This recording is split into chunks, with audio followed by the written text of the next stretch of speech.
ଭାଇ ତମେ ଆସୁନ ଘରକୁ କେତେବେଳୁ ଆସିଲଣି କହିଲ ଖାଇକିନା ଚାଲ ଆସିବ ନହେଲେ ଖାଇକି ଆସିବି ତ ଏଠି କରିବି କେତେବେଳେ ଆଉ ତମେ ସେତିକିବେଳୁ ଆସ ସେମିତି ଖୁସି ହଉଛ ଖୁସେଇବିନି ଆଉ ନ ଖୁସି ହେଲେ ଇଏ ହବ କେମିତି ଚାଷ ତମର କଣ ଅଛି ତମେ ଖାଲି ଘରେ ଗୋଟା ରୋଷେଇ କରିଦଉଛ ତ ତମକୁ କିଛି ଜଣା ପଡୁନି ତେଣୁକରି ତମେ ଜାଣିବ କଣ ଚାଷ କେତେ କଷ୍ଟ ତିଆରି ହଉଛି ଜିନିଷ ଗୁଡା ସବୁ କେତେ କଷ୍ଟରେ ତିଆରି ହଉଛି ହଁ ଆଉ ଇଏ ତମକୁ କେତେ ସମୟ ପୁଣି ଲାଗିବ କେତେ ସମୟ ଲାଗିବ ଖତ ତ ପକେଇଲି ଖତ ପକେଇ ସାରିଲା ପରେ ମାଟିଟା ଖୁସେଇବି ମାଟି ଖୁସେଇ ସାରିଲା ପରେ ତା ମୂଳକୁ ଟେକିବି ଟେକି ସାରିଲା ପରେ ଟିକେ ପାଣି ଦେଇକିନି ଯିବି ପୁଣି ଆଉ ଯୋଉ ଖତ କେରାକ ଶୁଖେଇଛି ହଁ ତାକୁ ଦେଖିଲା ବେଳକୁ କାଲି ସକାଳେ ଦିଆହବ ସେ ଖତ ଶୁଖିଲା ପରେ ଶୁଖିଲା ଖତ ଦିଆହବ ମାଟି ମୂଳେ ମୂଳେ ଦିଆହବ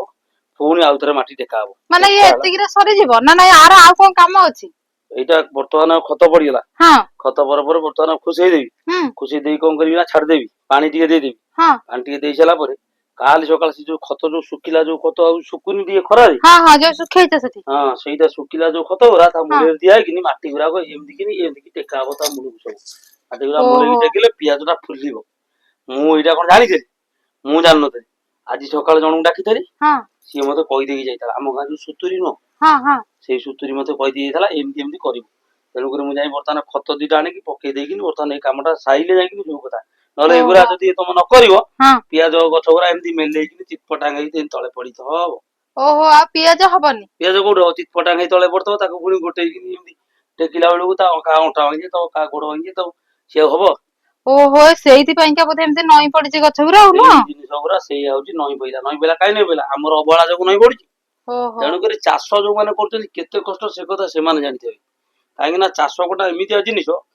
ସେମାନେ ଯେତେ କଷ୍ଟ ଜାଣିଛନ୍ତି ଯେତେବେଳେ ହାଟକୁ ନେଇ ଯାଉଛନ୍ତି ପିଆଜ ଶଣ୍ଢା ଟା ଧରିକି ଯଦି 20-25ଟା ବିଡା ଧରିକି ବହୁଛନ୍ତି ହଁ ଏଇ ହାଟରେ କେମିତି ବହୁଛନ୍ତି ଜାଣିଛ ଏମିତି ବହୁଛନ୍ତି ନିଅ ପିଆଜ ଶଣ୍ଢା ନିଅ ଆମେ ସେଠୁ ଯାଉଛେ ହାଟକୁ କେତେ ଟଙ୍କା ନା 15 ଟଙ୍କା କେତେ କଷ୍ଟ ବି କରୁଥିବେ ଆରେ ନୁହଁ ଶୁଣୁନ କେତେ ଟଙ୍କା ନା 15 ଟଙ୍କା ନାଇଁ 10 ଟଙ୍କାରେ ଦବ କି ଇଆଡେ ଦେଖିବା ନହେଲେ ଏମିତି ପଳେଇ ଯାଉଛି କିନ୍ତୁ ଚାଷୀ ଭାଇଙ୍କ ମନ ଭାରି କଷ୍ଟ ହଉଥିବ ଚିନ୍ତା କରୁଛ ଥରେ ଆଉ କଣ ଏତେ କରିକି କଷ୍ଟ ସହିଲା ପରେ ସିଏ ଯାଇକି ହାଟରେ ଏମିତି ହଉଛନ୍ତି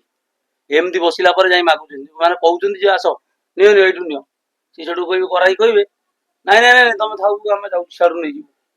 କିନ୍ତୁ ଦେଖିଲା ବେଳକୁ ଅଲଗା ଲୋକ ଯାଇ ବେପାରୀ କତୁରୁ ଆଣୁଛନ୍ତି କିନ୍ତୁ ଚାଷୀ ଭାଇ ଯଦି ଗୋଟେ ଧରିକି ବସେ ନା ଲୋକ ଯାଇ ଚାଷୀ ଭାଇ ପାଖରେ ଲୋକମାନେ ମୂଲଉଛନ୍ତି ରେଟ୍ ସେଠି ହେଲା ବେପାରୀ ପାଖରେ କିଛି କହିବେନି ବେପାରୀ ପାଖରେ 15 ଟଙ୍କା ଜାଗାରେ 20 ଟଙ୍କା ଯଦି ବେପାରୀ କଲା ବେପାରୀ କତୁରୁ ନେଇ ଆସିବେ ହଁ କାହିଁକି ସତ ନା କଥା ବେପାରୀ ଚାଷୀଙ୍କଠୁ କିଣିଛି ହଁ ବେପାର ନେଇ ଆସିବି କିନ୍ତୁ ଲୋକମାନେ ଯାଇକି ବେପାରୀ କତୁରୁ ନେଇ ଆସିବେ ହଁ କାହିଁକି ନା ଗୋଟା ବେପାରୀ ପାଖରେ ବହୁତ ଭେରାଇଟି ଜିନିଷ ମିଳିଲା ହୁଁ ଲୋକ ଗଲେ ଆ ଦ୍ୱିତୀୟ ତା ଦ୍ୱିତୀୟ ପୁରେଇ ପାରେଇ ନେଇ ଚାଲି ଆଇଲେ ମୋ କଥା ବୁଝିପାରୁଛ ହଁ ଗରାଖ ଯୋଉମାନେ ଯାଉଛନ୍ତି ତା ଦେହରୁ ପୁରେଇ ପାରେଇ ଏକାଥରେ ନେଇ ଆଇଲେ ଗରାଖଙ୍କୁ ଆଉ କଷ୍ଟ କରିବାକୁ ପଇଲାନି କିନ୍ତୁ ଗୋଟେ ଗରାଖ ଯେତେବେଳେ ବୁଲି ବୁଲିକି ଯାଉଛି ଗୋଟେ ଚାଷୀ ଏମିତି ଅନେଇ ବଇଛି ଗୋଟେ ଗରାଖ ଆସନ୍ତା କି ମୋର ପିଆଜ ଥଣ୍ଡା ଭିଡାଇ ନିଅନ୍ତା ସେତିକ ବି ଲୋକମାନେ ମୂଲଉଛନ୍ତି ତାକୁ ଜାଣିଛ ତ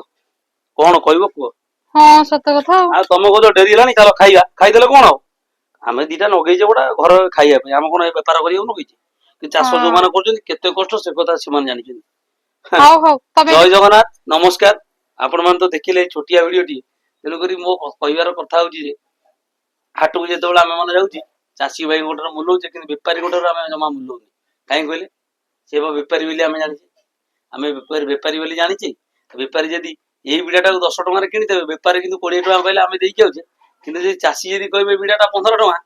କିନ୍ତୁ ଆମେ ସେଠି ମୂଲଉଛେ ଏଇଟା ତ ନିଶ୍ଚିନ୍ତ ହଉଛି ଆପଣ ମାନଙ୍କ ଆଡେ ହଉଛି କି ନାଇଁ ନିଶ୍ଚିନ୍ତ ଗୋଟେ କମେଣ୍ଟ କରି କହିବି ଆଉ ଗୋଟିଏ କଥା ଆପଣ ମାନେ ନିଶ୍ଚିନ୍ତ କହିବେ ଚାଷ କେତେ କଷ୍ଟରେ ହଉଛି ସେ କଥା ଆପଣ ମାନେ ହିଁ ନିଶ୍ଚିନ୍ତ କମେଣ୍ଟ କରି କହିବେ ଜୟ ଜଗନ୍ନାଥ ନମସ୍କାର